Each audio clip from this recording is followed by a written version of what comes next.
Hello Pirate fans, so this is the interview we've all been waiting for. He's an hard man to track down, but it's a Thursday night down the club and we're going to interview the first one in Pirate Memories with the great David Seage. David, how are you doing, mate? Alright, thank you. Nice to see you. So obviously I think there's a lot of people keen to hear a couple of things about you. So you joined the club in 1989, if that's correct? You are correct, yes. From a scout. What made you come down to the club from a scout? Play with my mates and play with close friends. So I've heard the start you made your first team debut the same day as Stuart Phelps and Gareth Rees. So look at two avenues. Stuart Phelps has taken 500 plus wickets, yes. And you've had 500 takeaways from the club. Well, so, might have, yes. So but, you made your debut against Vale, I correct? did, yes. Yeah. So 47 not out. What's your best memories of playing for the first at the club? I enjoyed playing for the first because it was very competitive, a good standard as you youngsters don't realise. But overall, you meet a lot of people, play against good players. So in that time you won the third division title twice, did you? No, the side did, yes. The side did, yeah, class. The side won the title twice. Any standout players do you think of in doing them times when you won the league? A lot of good players, Gareth Rees, Ian Rees, my mate Stuart John. There's loads of players in the side at the time. So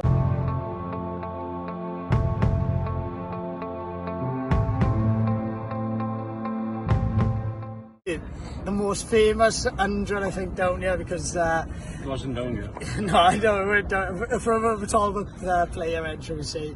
139 at St Helens. What do you like to call it, Di? A test match ground? One day test match One ground. day test match ground. International test match. International test match ground. Many players have played there. Garfield Sobers, yes. Brian Charles Lara, David Sage. They're all up there in the honours board of St Helens. So 13 sixes? 13 sixes, 2 out of the ground. 2 out of the ground, which end? One Each on the end? beach and one in the cricketers. One in the cricketers. So is there anything that stands out from that day that you really remember? My captain of the day was Stuart John. He was up in the balcony, he was going to call me in 96.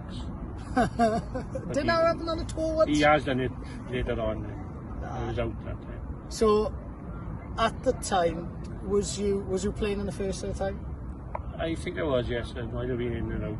It's just we played a couple of friendlies against Swansea. Yeah, I think Swansea, you know, We've never played Swansea before at St Helens. So. For myself, I've played at St Helens rugby once or twice. It is a very famous ground, and I think it's an honour. I think if you scored a ton there, and it 13 sixes, so you go down as a legend just in that. But yes. For people who don't know you, they will take the mick because they played thirds or something that day. If that's what people say, but 139 of the ground is. Well, I'd go look in a book, as Zook would say. As Zook said, look in a book.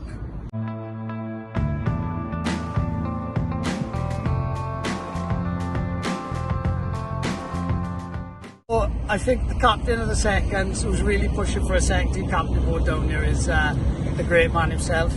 He'd probably go down as the most successful second team captain, not just because of his titles, but because of the players who've come through and played for the Foards. For the firsts. That shows how good they were. But Di, some famous victories. Any memorable games that stick out in your mind? Well, loads of games. We had a very good balanced side with youngsters and senior players coming down from the first. We always had reasonable tidy sides. Any of the players, so a couple of pranks we say about kit, anything that really sticks out in your mind about a kit prank? Some I can't repeat, but it has been a few when I had all my kit taped over Britain Ferry Town House. There's quite a few. Fiery Jack. What's Fiery Jack for the people who don't know, mate? Read it up. Google it up. Google. If you don't know what Fiery Jack is, Google it up. And now it's a new box, I believe. Top players hanging out on Saturday night with Fiery Jack on it. Yeah, I can imagine. So obviously we've said about some kit pranks. What about the one not walking? What's the famous story about you not walking? Cowbridge away? Yes. Well, we had our own umpires those days. He didn't give me out, so he didn't walk. who was the umpire? Young Gareth Evans, Evans, also known as Beef to some people.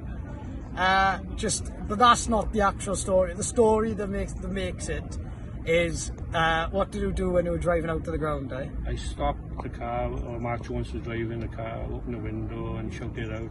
Well, I can't swear, but I hit the leather off it. We'll take that. Thank you, Di. No.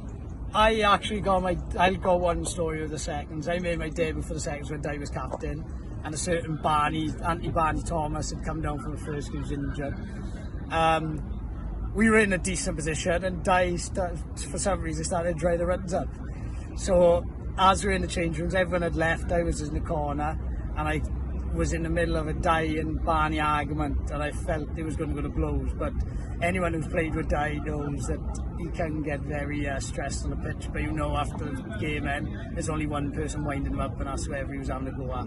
So Di's a great guy. I must say he's a very good second captain, and he held the seconds together for a number of years. And like I said earlier, the amount of players who've gone on to play for the first is quite a proud moment, I think, for Di. Would you say that? Well, that is the aim of it all, isn't it? It's not just playing himself, it's getting the others coming through, or trying to get him.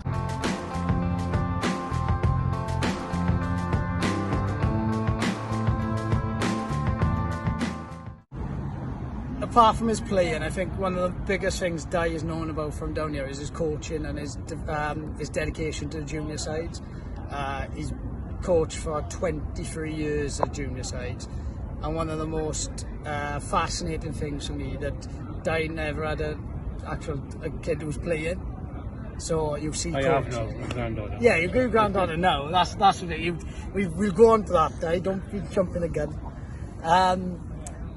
Like most coaches who coach at the junior level have got a kid involved, but Di has done it for 23 years. I think the joke is he's got about 10 sons, but over the years I think he's been a massive father figure to a lot of us as well, and he's been a superb mentor and a coach. We all tortured him, but he's an excellent coach. So Di, what motivates you to coach the junior side? I had a lot of support off people years when I did start, like Ray Cox, obviously Zook as well, but I was also helped by the parents. If you're not supported by parents, you don't have much chance as a coach. I think that's massive. I think from my memories as a player, I remember a couple of finals we had to go to Pontillice, we'd have a minibus down. Crying in the shower. Crying in the shower, we lost, yeah. And my mother pulled me out of the shower. That's Di's favourite story, I think, of me. We'd have a bus down, Zook and Di be on the bus, and then when we come back there'd be a buffet on or something, wouldn't there? You know, it was good. They were great years, I think, great 4 or 5 years, not for just the club, for us. But apart from that, I think even now you see it, for example, last Sunday Di's down here helping the under-9s, and now his granddaughter's playing.